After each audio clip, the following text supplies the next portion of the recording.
रश्मि और अमर लॉकडाउन के चलते डेटिंग ऐप पर मिलते हैं। उसी बीच उनकी बॉन्डिंग बहुत अच्छी बन जाती है और दोनों एक दूसरे से प्यार करने लगते हैं। बस लॉकडाउन खत्म होते ही चट मंगनी पट शादी। उससे पहले घर में बात तो कर लो। अरे माँ पापा कभी मना नहीं करेंगे। अमर की बात सुन रश्मि खुश हो जाती है। ऐसे ही दिन बीतते हैं और देखते ही देखते लॉकडाउन खुल जाता है, जिसके अगले ही दिन अमर अपने परिवार के साथ रिश्ता लेकर रश्मि के घर पहुंच जाता है। अभी लॉकडाउन खुला ही है और कोरोना तो ख़त्म भी नहीं हुआ, इसलिए ज़्यादा कुछ ना करके अगले कुछ दिनों में छोटे फंक्शन के साथ शादी कर लेते हैं। अमर के पापा की बात पर सब सहमत हो जाते हैं। कुछ दिन बाद दोनों की शादी हो जाती है और रश्मि अपने ससुराल पहुंच जाती है। बेटा, शादी तो तूने अपनी मर्जी से कर ली, लेकिन बहू को बोल देना इस घर में हुक्म मेरा ही चलेगा, इसलिए अपना राज जमाने की कोशिश भी ना करें। माँ, रश्मि को यहाँ सिर्फ प्यार, आशीर्वाद और अपनापन चाहिए, पैसा या राज नहीं। बेटी की बात पर सास मुंह बनाए वहाँ से चली जाती है और अब वो हर रोज़ रश्मि को परेशान करना और ताने देना शुरू कर देती है। देखो, ये है आजकल की लड़की, इंटरनेट पर लड़कों से बातें करते हुए इन्हें शर्म भी नहीं आती, और यहाँ तो देखो कितनी सीधी सुशील बनकर दिखा रही है। मम्मी, शादी के रिश्ते वाले इंटरनेट ऐप से जब किसी को कोई दिक्कत नहीं है, फिर डेटिंग ऐप के जरिए मिलना किस तरह गलत हो सकता है? रश्मि के डेटिंग ऐप वाली बात सुन उसकी हैरान सास तुरंत तुनक कर पूरे घर को सिर पर उठा लेती है, जिसकी आवाज़ सुन अमर और उसके पापा भी वहाँ आ जाते हैं। हाय मेरी माता, इतना बड़ा झूठ! डेटिंग ऐप को इंटरनेट के जरिए मिली है बोलकर इस कलमुही को मेरे सर ला बिठा दिया। अरे नास पिटी, तुझे जरा भी शर्म नहीं आई? वहाँ न जाने कितने लड़कों से गुलू गुलू करके तुझे मेरा ही लड़का मिला था फंसाने के लिए। माँ, मुझे तो समझ नहीं आ रहा क्या बोले जा रही हो। डेटिंग ऐप इस्तेमाल करना कोई अपराध नहीं है, और तुम रश्मि को ऐसा कैसे बोल सकती हो? मैं भी तो था उस ऐप पर। पहले उसके लिए माँ से झूठ बोला और अब लड़ाई कर रहा है। सास और अमर की बात सुनकर रश्मि हैरान खड़ी रहती है।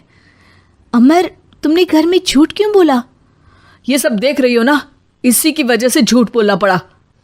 एक तरफ अमर और रश्मि की ये बात चल रही होती है, वहीं दूसरी तरफ सास का नॉन स्टॉप क्लेश सबको परेशान कर देता है।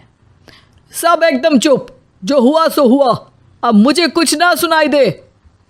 पति की बात सुन सास चुप होकर वहां से चली जाती है, लेकिन अब वो रश्मि के सिर दुनिया भर के सारे काम डालकर उसका जीना पहले से भी ज्यादा मुश्किल कर देती है।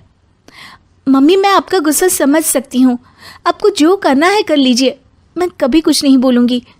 उम्मीद है किसी दिन तो आपका गुस्सा शांत होगा और नफरत प्यार में बदलेगी। रश्मि की अच्छाई को उसका नाटक समझकर सास गुस्से के 7वें आसमान पर चढ़ जाती है और उसी शाम रश्मि को नीचा दिखाने के लिए अपनी सहेलियों को घर बुलाकर उसकी बुराइयां करने लगती है। अरे कौशल्या, क्या बताऊं, आजकल के बच्चे ना बहुत एडवांस हो गए हैं। पहले रिश्ते घर परिवार वाले सब देख परख के कराते थे, और अब ये लोग खुद न जाने कहाँ कहाँ मिलकर खुद ही सब कुछ पक्का करके हमें बता देते हैं। लड़की का कैसा दिन धर्म, कैसा ईमान, कैसा चरित्र कुछ नहीं पता, बस प्यार किया और घर लाकर बिठा देते हैं। अरे ऐसा क्यों बोलती हो?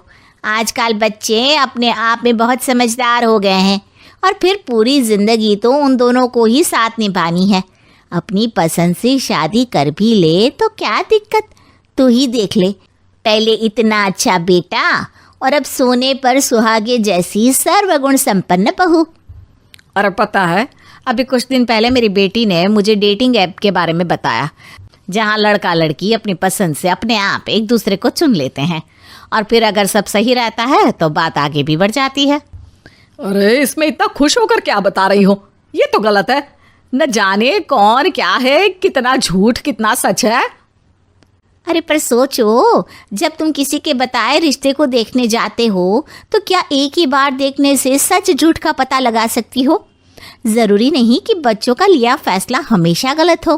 अरे बहुत बार हमसे भी तो गलत फैसले होते हैं ना। अच्छे बुरे लोग तो हर जगह मिल सकते हैं, फिर इसमें सिर्फ बच्चे ही गलत कैसे?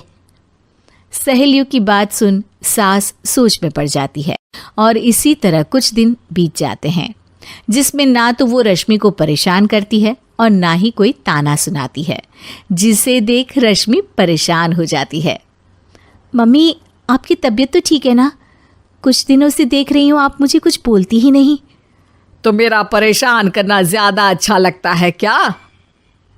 नहीं, आपकी शांति उससे ज्यादा परेशान कर रही है। शांति इसलिए है क्योंकि मुझे एहसास हो गया है कि गलत तुम लोग नहीं, मेरी सोच है। प्यार तो एक सुंदर एहसास और शादी खूबसूरत साथ है। अगर ये साथ सच्चा है तो कहीं पर भी किसी भी तरह जुड़ा हो उससे कोई फर्क नहीं पड़ता। आप कौन है? इतनी अच्छी बातें मेरी पत्नी तो नहीं बोल सकती। क्या आप भी?